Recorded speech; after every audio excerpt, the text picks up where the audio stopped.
GO 22 ఏతో పేదల భూములను నిషేధ జాబితాలో చేర్చి అన్యాక్రాంతానికి అవకాశం కల్పించిన బాధ్యులపై చట్టపరమైన చర్యలు తీసుకోవాలని బీజేపీ నాయకులు డిమాండ్ చేశారు. నత్తి మల్లేష్ ఆధ్వర్యంలో తూప్రాన్ ఆర్డీఓ బావయ్యకు శనివారం వినతిపత్రం అందజేశారు. జరిగిన తప్పదానికి బాధ్యులపై చర్యలు తీసుకోకపోతే బీజేపీ ఆధ్వర్యంలో ఆందోళన చేపడతామని హెచ్చరించారు.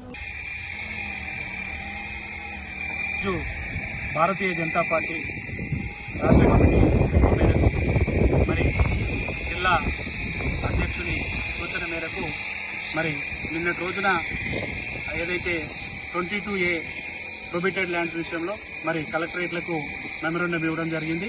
ఆ కార్యక్రమంలో భాగంగానే ఈరోజు తూప్రాన్ ఆర్డీఓ గారికి కూడా మరి తూప్రాన్ టౌన్ మరి తూప్రాన్ మనోరాబాద్ మండల శాఖల ఆధ్వర్యంలో మరి ఆర్డీఓ గారికి 22A జాబితాను సవరించాలని మరి ఏదైతే మా మెదక్ జిల్లాలో మరి సిద్దిపేట జిల్లాలో ఉన్నటువంటి నిషేధిత భూముల లిస్టును బహిర్గతం చేయాలని అది ప్రజలకు తెలియజేసే విధంగా మరి గత ప్రభుత్వంలో ఉన్నటువంటి నిషేధిత లిస్టులో ఉన్నటువంటి భూముల విస్తీర్ణం ఎంత, మరి ఇప్పటి ఈ కాంగ్రెస్ ప్రభుత్వం ఏర్పడిన తర్వాత ఇప్పుడు కొత్తగా చేర్చినటువంటి నిషేధిత భూముల విస్తీర్ణం ఎంత అనేది బహిర్గతం చేయాలని మరి భారతీయ జనతా పార్టీ మరి సీరియస్గా మరి ఈరోజు ఆర్డీఓలకు ప్రతి ఆర్డీఓ కూడా మెమోరాండం ఇచ్చే విధంగా పిలుపునివ్వడం జరిగింది.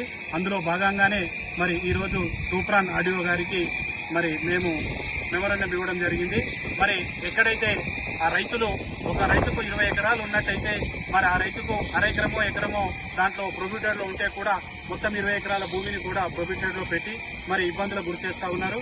కాబట్టి ఇకనైనా అలాంటి అవకతవకలు జరిగినటువంటి ఇదిని సరిచేసి మరి రైతులకు ఇబ్బంది జరగకుండా చూడాలని మేము ఈ సందర్భంగా మరి ప్రభుత్వాన్ని హెచ్చరిస్తా ఉన్నాం. మరి ఇందులో విడ్డూరం ఏంటంటే స్వయంగా మన రెవెన్యూ శాఖ మంత్రి పొంగులేటి గారే ఒప్పుకోవడం విడ్డూరంగా ఉంది. మరి అదే ఈ ప్రభుత్వంలో ఉన్నటువంటి వెంకటరెడ్డి గారు కూడా దీన్ని యాక్సెప్ట్ చేయడము మరి అందరూ ఆలోచించాల్సిన అవసరం ఉంది. కాబట్టి ఇకనైనా సరిచేసి రైతులకు మరి రియల్ ఎస్టేట్ వ్యాపారస్తులకు కూడా ఇబ్బంది జరగకుండా చూడాలని మేము ఈ సందర్భంగా తెలియజేస్తాం.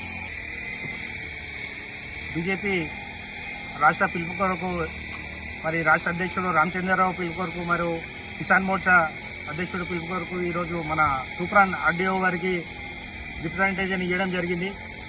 ఏదైతే రైతులకు 22A అనేది ప్రొబిటెడ్లో ల్యాండ్ పెట్టడం జరుగుతుంది. దాని విషయంలో రైతులందరూ కూడా చాలా ఇబ్బందిగా జరుగుతుంది. కాబట్టి ఈ 22A అనేది ప్రొబిటెడ్ నుంచి తీయాలని చెప్పి ఈ యొక్క రాష్ట్ర పార్టీ నుంచి మనము ఈరోజు ఆర్డీఓ గారికి రిప్రజెంటేషన్ ఇవ్వడం జరుగుతుంది.